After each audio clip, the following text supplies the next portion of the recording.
நன்றியோடு சொல்கிறேன், நன்றியோடு சோத்துக்கிறேன் ராஜா. அப்பா பிதாவே, அப்பா எனக்காக இந்த நீ சிறுவையில் பேசுகின்ற 7 வார்த்தைகள் ஒரு வார்த்தை எனக்காக நீ கொடுத்த தயவுக்கு இறக்கத்துக்கு நன்றி செலுத்துகிறேன் ராஜா. அப்பா இதற்காக என்னை தகுதிப்படுத்தி அப்பா நீ பேச வைத்திருக்கிறேன், உனக்கு நன்றி ராஜா. இது இருபுறமும் கருத்துள்ள பட்டை ராஜா. அப்பா அப்படிப்பட்ட பட்டயத்தை பேச என் தேவன் இரக்கம் பாராட்டுகிறேன், உமக்கு நான் நன்றி செலுத்துகிறேன் கர்த்தாவே. அப்பா நீர் இந்த வார்த்தையை கொடுத்ததற்காக நன்றி.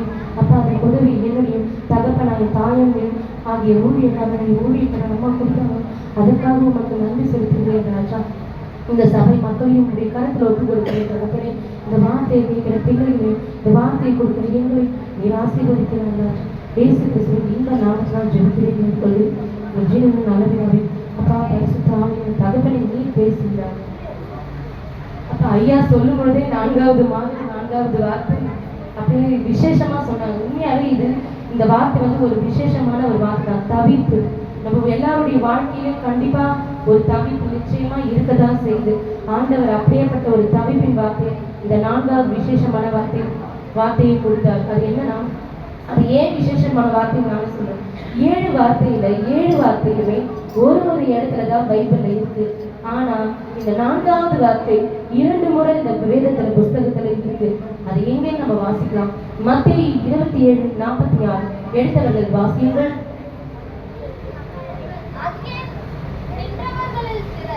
மத்தேயு 27:46.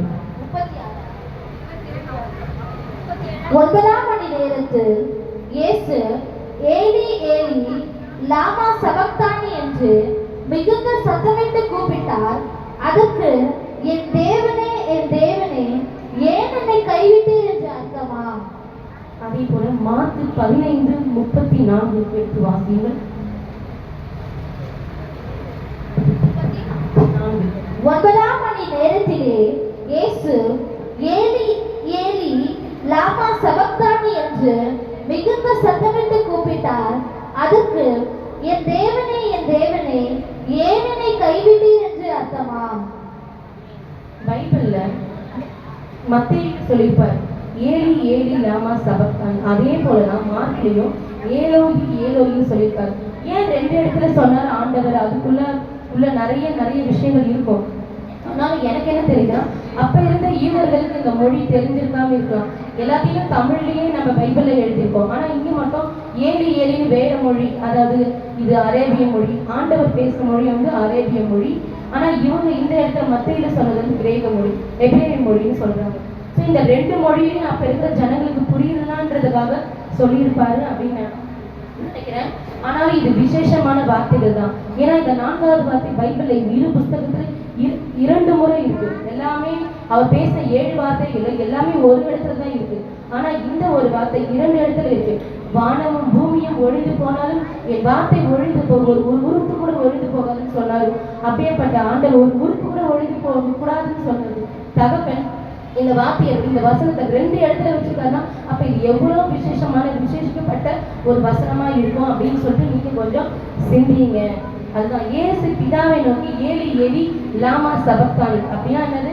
என் தேவனே ஏன் என்னை கைவிட்டீர். இந்த இடத்துல ஏன் ஆண்டவர் இந்த கைவிடுதலை பத்தி பேசியிருக்கிறாரு அப்படின்னா, இப்போ கைவிடுதலை நமக்கு எல்லாருமே நமக்கும் அதுல ஒரு அனுபவம் இருக்கும். நம்ம எல்லாராலையும் கைவிடப்பட்டிருப்போம். நிச்சயமா கண்டிப்பா ஒவ்வொருவரால கைவிடப்பட்டுதான் இருப்போம்.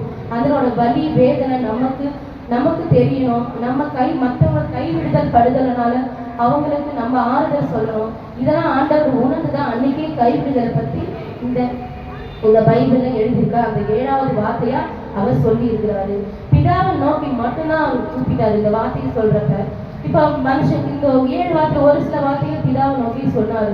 பிதாவே உங்களை மன்னியும், பிதாவே என் ஆவியும் கருத்துல ஒப்புக் கொடுக்குறேன். அதே போலதான் இந்த இடத்துலயும் இந்த 4வது வார்த்தையும் பிதாவே ஏலி லாமா சபக்தானின்னு சொல்லி என் தேவனே அவரே பிதா, தேவன், குமாரன், பரிசுத்தர் எல்லாமே அவர் தான். ஆனா குமாரனா நமக்கு அனுப்பிக்கப்பட்டு பிதாவோட சுத்தத்தை நிறைவேற்றதான் அவரே இந்த பூமிக்கு வந்தார். அப்படியே இருக்கிற தேவன் நம்மளோட பாவங்களுக்கு நம்மளுடைய அக்கிரமங்களுக்கு செத்துதான் நம்மளை இங்க நீதிமானா நிக்க வச்சிருக்கிறாரு. அப்ப இயேசு பிதாவை நோக்கி கூப்பிட்டார். நம்மளும் என்ன பண்ண, நம்ம எவ்வளவு உலையான சேற்றிலிருந்து நம்ம தூக்கி விட அவர் அன்னைக்கு என்ன பண்றாராம்? கைவிடப்பட்டாரு.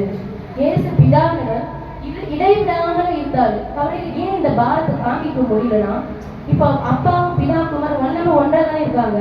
ஸோ ஒரு நிமிஷம் ஒரு இமை பொழுதுதான் என்ன பண்ணாரு, கைவிட்டாரு. அந்த இமை பொழுது கூட நம்ம ஆண்டவரால என்ன பண்ண முடியல, தாங்கிக்க முடியல. அதனாலதான் அவர் என்ன பண்ணாரு, என் தேவனே ஏன் என்னை கைவிட்டேன்னு சொல்லிட்டு அவர் கேட்கிறாரு. அதுதான் எடுத்தவர்கள் வாசிகள் யோவான் 8ஆம் அதிகாரம் 16வது வசனம். நான் நியாயம் தீர்த்தால் என் தீர்ப்பு சத்தியத்தின்படி இருக்கும். ஏனெனில் நான் தனித்திருக்கவில்லை, நானும் என்னை அனுப்பின பிதாவுமாக இருக்கிறோம். அதே போல யோவான் 29 கன்னிவாசல் 8:29 8ஆம் அதிகாரம். என்னை அனுப்பினவர் என்னோட கூட இருக்கிறார். பிதாவுக்கு பிரியமானவைகளை நான் எப்பொழுதும் செய்கிறபடியால் அவர் என்னை தனியே இருக்க விடவில்லை என்றார். யோவான் 10ஆம் அதிகாரம் 30வது வசனம். நானும் பிதாவும் ஒன்றாயிருக்கிறோம் என்றார். ஆமா, ஓகே, தேங்க்யூ. யோவான்ல 8ஆம் அதிகாரத்துல அவர் சொல்றாரு, பிதாவும் அவரும் அவ்வளவு ஒன்றா இருக்கிறத பைபிள்ல எத்தனையோ இடத்துல அவர் நமக்கு வெளிப்படுத்தி இருக்கிறாரு. அதை என்ன சொல், நானும் பிதாவும் ஒன்றா இருக்கிறோம் அப்படின்னு சொல்றாரு. அடிக்கடி நமக்கு சொல்லிட்டே இருக்கு. அதனாலதான் அவரால் அந்த சின்ன பிரிவை, அந்த பிளவு கூட சொல்லலாம், சின்ன பிளவு அவரால் தாங்கிக்க கொள்ள முடியல. அவர் என்ன சொல்றாரு, யோவான் 14:6 கூட என்ன சொல்றாரு, நானே வழியும் சத்தியமும் ஜீவனுமா இருக்கிறேன் அப்படி என்னை ஒருவரும் பிதாவின் இடத்துல வரான்னு சொல்றாரு. இதெல்லாம் ஏன்னா ஒரு பிதாவின் இடத்துல ஐக்கியமா இருக்கிறதுனாலதான் அவர் நம்ம கிட்ட சொன்னாரு. அதனாலதான் இந்த வார்த்தையை அவரால் தாங்கிக்கவே முடியல. அதனாலதான் அவரோட தவிப்பை என் தேவனை ஏன் என்னை கைவிட்டேன்னு சொல்லிட்டு வெளிப்படுத்தினார்.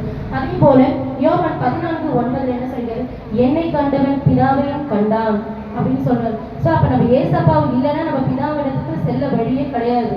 என்னையன்றி ஒருவரும் பிதாவிடத்துக்கு செல்ல முடியாதுன்னு அவர் சொல்லியிருக்காரு. ஆனா பரலோகத்துல எப்படி இருவரும் ஒன்றா இருந்தாங்களோ அது போலதான் இந்த பூமியில அவர் வாழ்ந்த காலத்துல அவர் எப்பவுமே ஜெபம் பண்ணிட்டு ஆண்டவரோட பிதாவோட உறவாடி கொண்டுதான் இருந்தாரு. அப்போ இவங்களுக்குள்ள ஒரு பிரிவு கூட இல்லாத இருந்தது. ஆனா நடுவுல என்ன வந்தது, நம்ம மனுக்குலத்தின் பாவை நடுவுல குறுக்கிட்டதால ஏசப்பாவுக்கும் பிதாவுக்கும் நடுவுல ஒரு பிளவு காணப்பட்டது. அந்த பிளவைனாலதான் ஏசப்பா எதுக்காக அந்த பிளவை சகிச்சுனாலும் நமக்காக தான். அந்த கைவிடப்பட்டாங்க எதற்காக, ஒரு நிமிஷம் கைவிடப்பட்ட எதுக்காக, நம்மளை கையை தூக்கி விடதான் அவரும் கைவிடப்பட்டாங்க. சிலுவையில் அவர் அதுக்காக நமக்கு என்னென்ன செஞ்சாருன்னா, என்னென்ன சுமந்தாருன்னா, நம்முடைய பாவங்களை சுமந்தார், நம்மளுடைய அக்கிரங்களை அவர் சிலுவையில சுமந்தார், நம்மளுடைய பாடுகளை அவர் சிலுவையில சுமந்தார், நம்மளுடைய துக்கங்களை அவர் சிலுவையில சுமந்தார், நம்மளுடைய வியாதியை அவர் சிலுவையில சுமந்தாரா இல்லைங்களா? ஏன்னா அவர் தான் நமக்கு உண்டான பரிகாரின்னு சொல்லிக்கிறார், நானே உன் பரிகாரின்னு சொல்லிக்கிறார். இப்போ நம்மளுடைய வியாதியை சிலுவையில சுமந்தார், நம்மளுடைய பலவீனங்களை சிலுவையில சுமந்தார். ஏன்னா அவர் நம்மளுடைய பலவீனத்துல யாருடைய பலன் விளங்குது, தேவனுடைய பலன் தான் நமக்கு பூரணமா விளங்குது. அதனால நம்மளுடைய பலவீனங்களை சிலுவையில சுமந்தார், நம்மளுடைய சாபங்களை சிலுவையில சுமந்தார். இத்தனையும் சகிச்சுன்னு அவர் நமக்காக சுமந்தார். அவர் பிதாவை நோக்கி மட்டும் கூப்பிட்டாரு. ஏன்னா சொல்லு, தேவன் பிதாவிட்ட இருந்து கைவிடப்பட்டாரு. ஏன் கைவிடப்பட்டாரு? நமக்காக தான் அவர் கைவிடப்பட்டாரு. இயேசு இந்த வாழ்ந்த காலத்துல ஒரு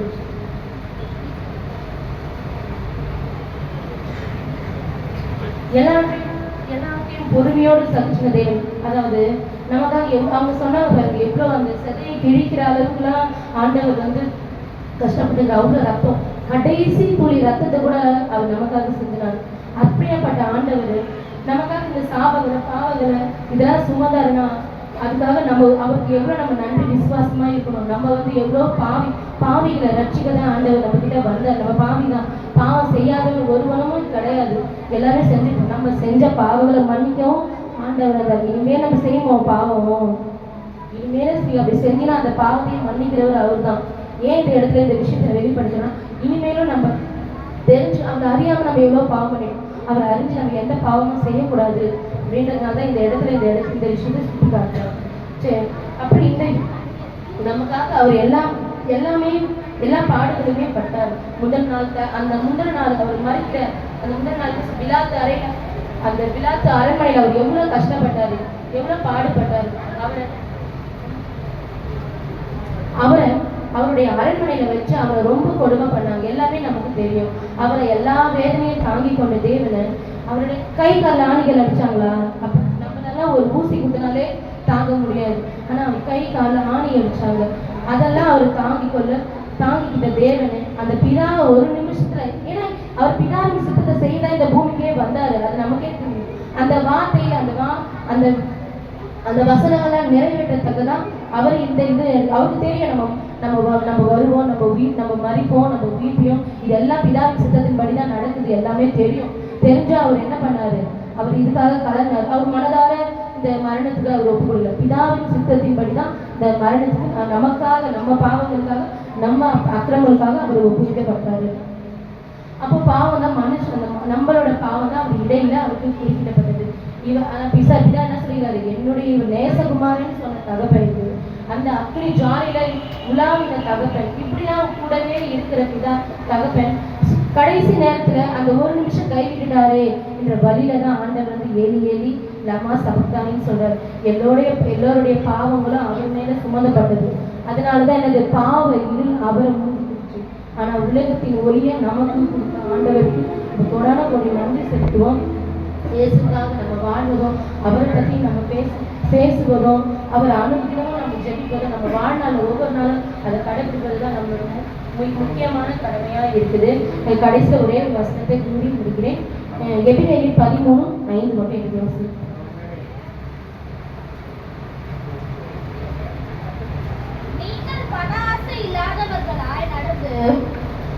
உங்களுக்கு இருக்கிறவைகள் போதும் என்று எண்ணுங்கள். நான் உன்னை விட்டு விலகுவதும் இல்லை, உன்னை கைவிடுவதும் இல்லை என்று அவர் சொல்லி இருக்கிறாரே. ஆமென். ஏசப்பா நம்மளை விட்டு விலகுவதும் இல்லை, நம்மை கைவிடுவதும் இல்லை. ஏன்னா நமக்காக கைவிடப்பட்டவர் நம்மை ஒரு நாளும் கைவிட மாட்டார். எந்த விஷயத்தை குறித்து எடுத்து பாருங்க. எல்லா கஷ்டத்தின் மத்தியில் நம்ம மனுஷன்கிட்ட சொல்லி புலம்புவதை பார்க்கிலும் ஆண்டவரிடத்துல முழங்கால் படித்து நம்ம ஜெபிச்சா நம்ம கைவிடப்பட்ட ஒவ்வொருவரும், ஏன்னா நான் யாருக்காக அவர் கைவிடப்பட்டாரு? நமக்காக. அப்ப நமக்காக கைவிடப்பட்டவர் நம்ம ஒரு நாளும் கைவிடுவதில்லை, நம்ம வெட்கப்பட்டும் போவதில்லை. நம்ம வாங்கி கத்தனை ஆசீர்வதிக்கிறோம்.